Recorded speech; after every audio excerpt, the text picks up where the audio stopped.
Tak, sizlar bilan tez bitta AI ko'rib chiqamiz. Bu sifatni ko'taradi deb rosa maqtashdi. Internetlarda ozgina ko'rib chiqdim, nima funksiyalar borligini.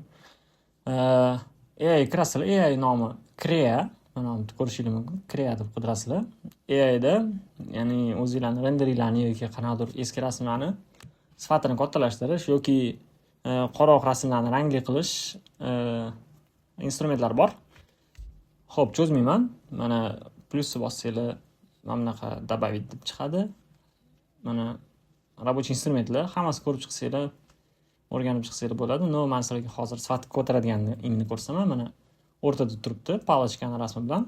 Yozuvni eslab qolsanglar. Shuni bosasizlar, keyin bizga mana bunaqa okno chiqazib beradi. Men bu eksperiment qilib ko'rganlarim. Plyusni bossanglar, rasm qo'shish imkoniyati bor. Bitta rasm qo'shasizlar, ya'ni u rasmni o'qiydi. Bu yerda ko'rib chiqdim 1x bilan 2x tekin ekan. 4x bilan 8x ga уже подписка sotib olishingiz kerak. No, bizga kerak emas. 2x o'zi ham yetadi. U ham korrektni ishlamas ekan. Menga uncha yoqmadi. Как это?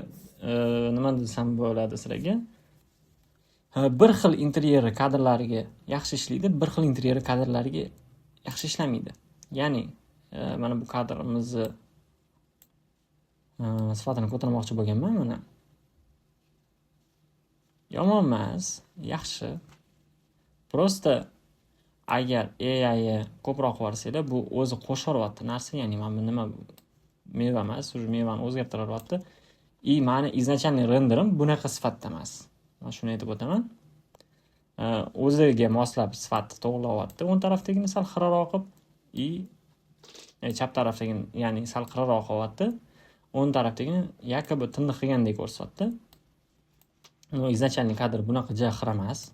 Shuni ham inobatga olinglar. Xo'p, interyer bir xil kadrlarga yemaydi, ya'ni uzoqroqdan tushgan, detallar mayda ko'ringan, misol uchun mana bu detallarni yeyoryapti. Bularni AI o'chirib yana eksperiment qilib ko'rsangiz bo'ladi. Mana bu yerda ko'pini qilib ko'rdim, har xil variantlarni. Mana. AI polni o'chirib qilib ko'rdim. AI o'chirmasdan qilinganlarda mana bu yerda уже boshqa narsalarni o'ylayapti o'zi AI orqali. O'chirib qilsak, вроде бы shu narsalar turibdi. Mana ko'rasizlar. Mana turibdi. Bu o'shalarni ozgina detallashtiryapti. Ya'ni divan yoki bu materiallarni yaxshilashga zo'r. Gap yo'q, menga yoqdi. Divanni qanaqa rezultat chiqazayotgani, ya'ni mana yog'ochlarni qanaqa rezultat chiqazib berayotgani yaxshi, bu yomon emas. Gilam ham ko'rishingiz mumkin. Qoldi endi sal reflekslarni olib tashlayapti. O'shanisi sal yoqmadi menga. Mebelga o'tadigan bo'lsak, bunisida mebelga ozgina chizyapti, no, bir xillarida chizmagan. Mana ortada nimasi chizmagan. No, teksturani o'zgartirib olgan. Yana bitta neto tomoni, menga yoqmagan tomoni, bu yerdagi effekt boshqa, bu yerdagi effekt boshqa bo'lib qolyapti. Shunisi yoqmadi. Xo'p, buni ishlatsa, ya'ni interyer render yoki qanday rasm sifatini ko'tarishga ishlatsa bo'ladi, ya'ni ishlatsanglar, rasmiylarni sifatini da ko'tarib beradi. Gap yo'q. Mana bitta rasm sifatini ko'tarib ko'rdim, oddiy.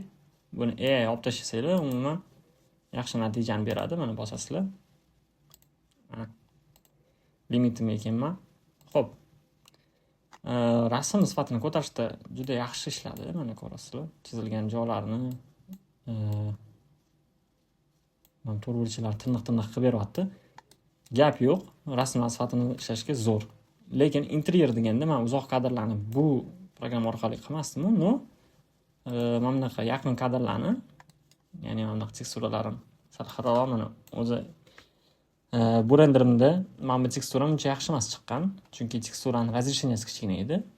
Bunaqa joylarni ishlatishga juda zo'r, juda qulay, ya'ni imенно mana shu joyini kuchaytirib olib, mana shunaqa kadrlarni kuchaytirishga yaxshi ekan. Ya'ni orqadan unaqam bor edi-yu, fokusim bor edi, shuning uchun sal o'qiy olmadi. No, agar fokus olib tashlab turib bu kadr render qilib, men bunga tashlasam, menga zo'r natija berar ekan, shuni bildim. Ko'rasizlar, fokus bo'lgani uchun ozgina o'qiy olmadi nima borligini. Agar fokus bo'lmasa, mana shunaqa yaqinroq kadrlar bo'lsa, gap yo'q, zo'r ishlab beradi. Zo'r natija ko'rsatar ekan. Men buni qanaqa narsalarga ishlatardim? Sizlarga maslahat beraman ishlatishga. Mana meni o'zimni tosh materiali xiraroq, sifati uncha yaxshi emas edi. Men buni mana shunda to'g'rilab olib, mana ko'rasizlar, o'zi menga tiniq material beryapti. O'shani kesib olib Photoshopda o'zimga qo'yib olardim. Bu narsaga zo'r, menga yoqdi. Tak, rasmlarni gap yo'q. Ko'rasizlar natijani. Tiniq qilib berdi. Shu ozgina effekt qo'shib olar ekan, shunisi menga ozgina yoqmadi. Uni Photoshopda shundoq narsani skametrib olib tashlasa yaxshi chiqadi. Tak, keyin men buni tashlab ko'rdim. Bu odamlikda AI iloji bo'lsa o'chirish kerak, chunki mana bunaqa natija qilib qo'yadi-da. Qaysidir interyerim qilganda ham shunaqa, mana bu interyerda adashmasam.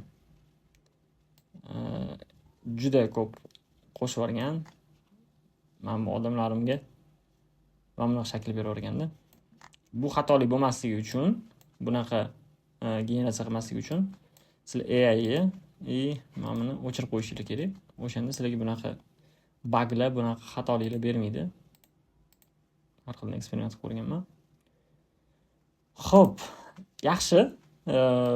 AI ishlatsa, ya'ni keyinchalik o'zingizlarni renderinglarda ishinglarda ishlatsanglar bo'ladi bu materiallarni.